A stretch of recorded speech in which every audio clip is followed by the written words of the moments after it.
joined by a very, very special guest, Irish wrestling superstar, the baby effing face himself, Marion Armstrong. I like that. That was a top-notch introduction. I like that. Yeah. So you have a match, your number one contender for the CCW Tag Team Championships. Yep. Me and my cousin Butch are taking on the establishment on December 16th for those CCW Tag Team Championships. Can't wait for it. Sweetie. So you've already really dominated the Cork market for professional wrestling. I mean, you're probably the most over tag team in CCW, arguably.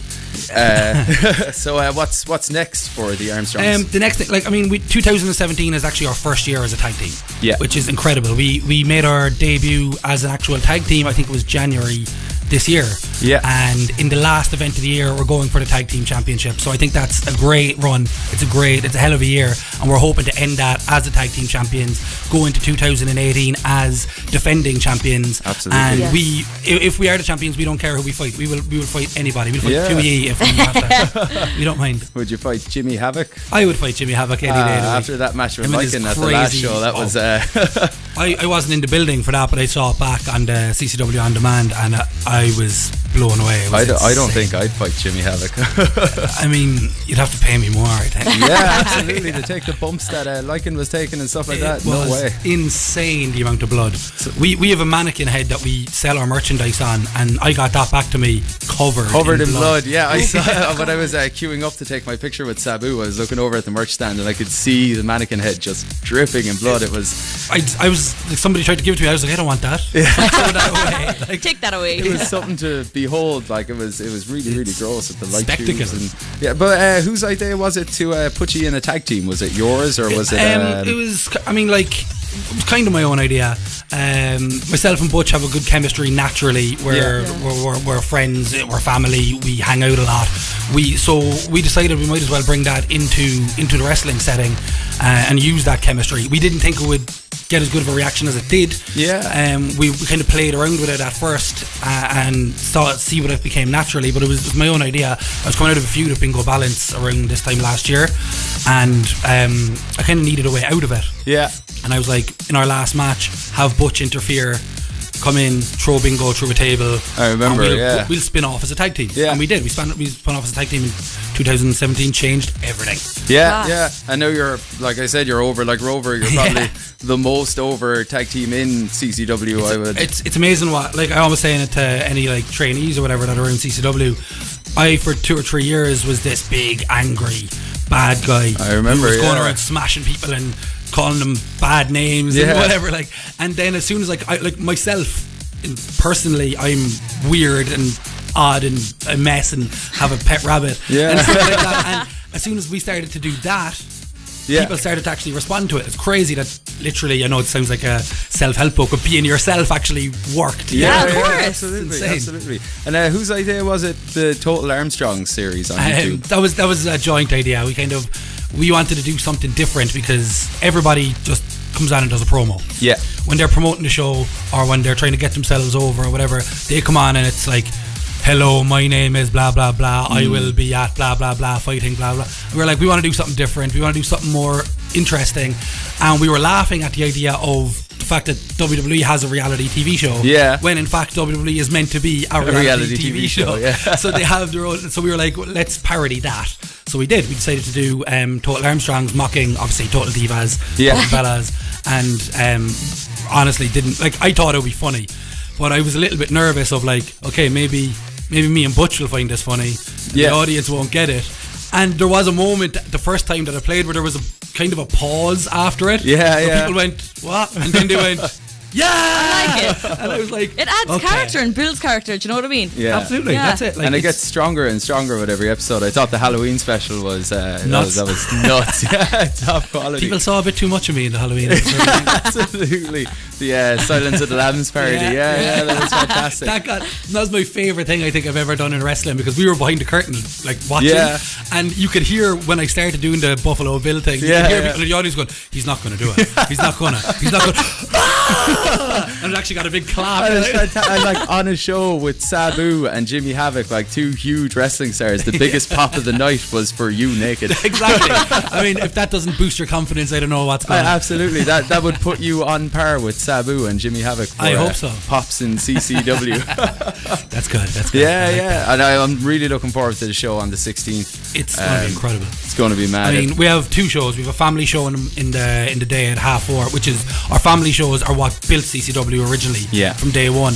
It's what we do brilliantly. But then at night time we have the Over 18 show, which I think the wrestlers prefer, because you have an audience that's much more engaged with you. They are roughly the same age as us, so they like the same things as us. They understand our references. They get, if we parody DX or if we parody, they know what we're doing. Finn Balor, exactly. They know what we're doing. Absolutely. Whereas the kids' audience just want to cheer and boo, basically. Yeah. And it must be amazing as well that you have like a room full of people, some of them big time wrestling fans like myself, and then there's lots of casual wrestling fans, and there's people that show up with their cans that aren't wrestling fans at all, and you're able to get them chanting insider terms like babyface and get Butch over. And the challenge, and I think that's a challenge that myself and Butch spoke about and wanted to do. We went, okay, there's, for every group of 10, there might be 3 of them don't know anything about wrestling. Yeah. So what we do is we build in the chants into our promos. Yeah.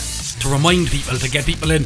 People want an excuse to chant. They want an excuse to have fun. Especially at the Over 18 shows. And the chanting is a huge part of it. After a few drinks, they want to go mad for it. Yeah, absolutely. We try as much as we can to get them to do it. And so far it's worked. Hopefully it'll continue to work, because the Over 18's audiences are amazing, or most one. So I've been watching a lot of CMLL and AAA, and I've been looking out for someone in particular, but I can't find him. Where in the world is El Jabrito? El Jabrito, I think his, if I'm correct, his last match was a match between me, him, and the Ballymun Bruiser. Yeah. And I think we just beat him up so badly that he just went back to Mexico. Just went back to Mexico. He's from County Mexico. The Mexican sensation, County Mexico, Waterford. It's such a shame, because he was a real talent. Is he in CMLL? Is he going to AAA? I think he's the head trainer over there, as far as I know. Yeah, he's a sheep Conan farmer and wrestling trainer. Sometimes he tries to train the sheep, but I mean, someday that might take off. I could see Vince McMahon hiring a sheep for NXT at some stage. A sheep Hurricane Rana and stuff like that. That'll be amazing. Yeah, that'll be amazing. Exactly it. Anyway, say hello to the bad guy. Oh, that's amazing. Anyway, coming up, we have Sunglasses in the Rain by John Gibbons, and then more from Marion Armstrong. Woo! Want you on my mind, don't want to feel you. Don't want you on my mind, on my mind, on my mind, mind. Predator. Welcome back to Freshly Squeezed here on Juice FM, home of today's hit music, where we are joined once again by Irish wrestling sensation Marion Armstrong. Ooh. Wrestling sensation, that's a good intro. Irish wrestling sensation, the baby effing face, the man who single-handedly got Butch over. Yes. I love that t-shirt. Nice. And I believe you have some choice words for the establishment. I always have some choice words for the establishment. The establishment are paper champions, in my opinion. They never defend those belts. For a year, the fans have come to the shows, and the CCW tag team division has been building. And where have the establishment been? Backstage. I've been told I'm not allowed to call Lee Callahan the word that I want that, so let's just say it starts with an F and it rhymes with nanny. And Jack Vice isn't much better. He's big and he's tough. At least that's what he thinks. Wait till he comes elbow to nose with the Armstrongs, and we show them that the tag team division is exactly what we said it was back in January. It is Armstrong country, and we roll into 2018 with the gold on our shoulders, raised high by the people of Armstrong country. What do you say to that, establishment?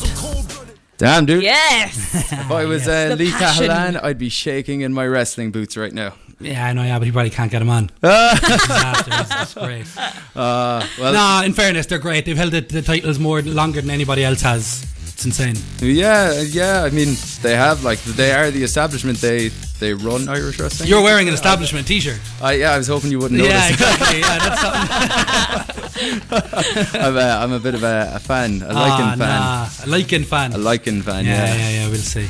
Well, it's Jack Weiss and his Lee Cahalan you're taking on. Yeah, it is. December like it's never far behind. Yeah, December 16th, be there. In the bars. And you know what? I'm hoping they get their comeuppings after they absolutely screwed Jimmy Havoc, the king of the death match. But so thank you for coming in. No problem, thank you very much. Really appreciate it. Really interesting. Thank you. And it was good, and I'm really looking forward to the show on the 16th. You want to give one more plug for the show? Yeah, I'll give you one more plug. It's December 16th. We have a family show at 4:30, which is all ages. If you buy a ticket to the Over 18 show, the family show is free in for you. The Over 18 show doors are at 7:30, and it is a phenomenal card. All titles are being defended. You have, obviously, as we mentioned, ourselves in the tag team match. You're going to have the heavyweight title on the line as well, which is Jodie Fleiss versus Pastor William Ever. The women's championship, Debbie Keitel versus Raven Creed.